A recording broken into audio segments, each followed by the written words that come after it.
Baka meron kang talong dyan sa bahay ninyo. Tara, gawin nating mas espesyal na ulam. At gagawan din natin ito ng masarap na mushroom gravy. Sigurado akong mapaparami ng kain ang inyong mga chikiting kapag ganito ang ginawa nyo sa talong.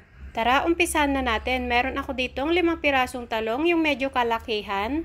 At nahugasan ko na rin siya. Ilagay lang natin ito sa kawali na may katamtamang tubig. Lalagain lang muna natin ito.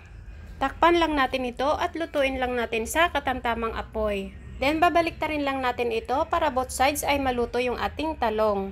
Then i-check lang natin ito ng tinidor kapag malambot na, ibig sabihin ay pwede na itong hanguin.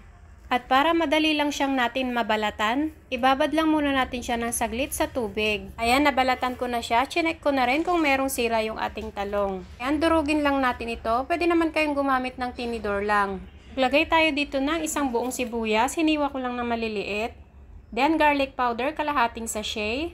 1/2 teaspoon ground pepper. 1/2 tablespoon magic sarap.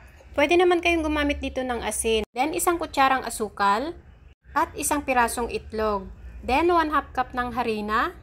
At 1 cup ng breadcrumbs. Halu-haluin lang natin hanggang mag-well mix na yung ating mga ingredients. Kung medyo basa ang inyong mixture at hindi kayo satisfied, pwede kayong magdagdag dito ng 1/4 cup ng harina. Yung ganito ay okay na sa akin. And magprito na tayo.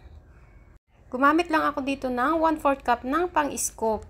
Then i-form lang natin ito ng pabilog. Prituhin lang natin ito sa katamtamang apoy hanggang sa mag-light brown na siya.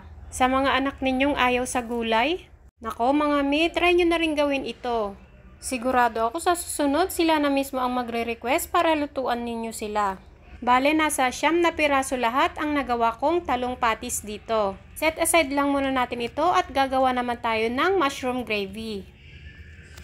Sa kaserola, maglalagay lang tayo dito ng 2 tablespoon ng butter or margarine. Hayaan lang natin itong matunaw. Then isunod naman natin yung ating mushroom. Igisa lang natin ito ng mga 1 minuto. Maglalagay tayo dito ng 3 cups ng tubig. Then maglalagay tayo dito ng 1/4 teaspoon ng soy sauce, konting paminta, at 1 piece ng beef cube.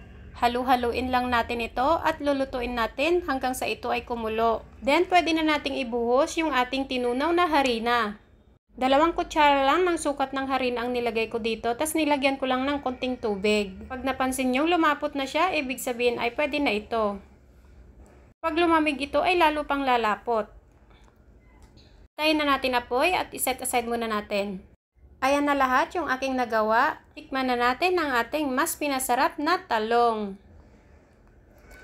Kung umabot ka sa part na to at nagustuhan mo ang ating recipe ngayon, pwede pong pa-like and share, then mag-comment po kayo sa baba kung taga saan kayo. Salamat po sa panonood. Bye!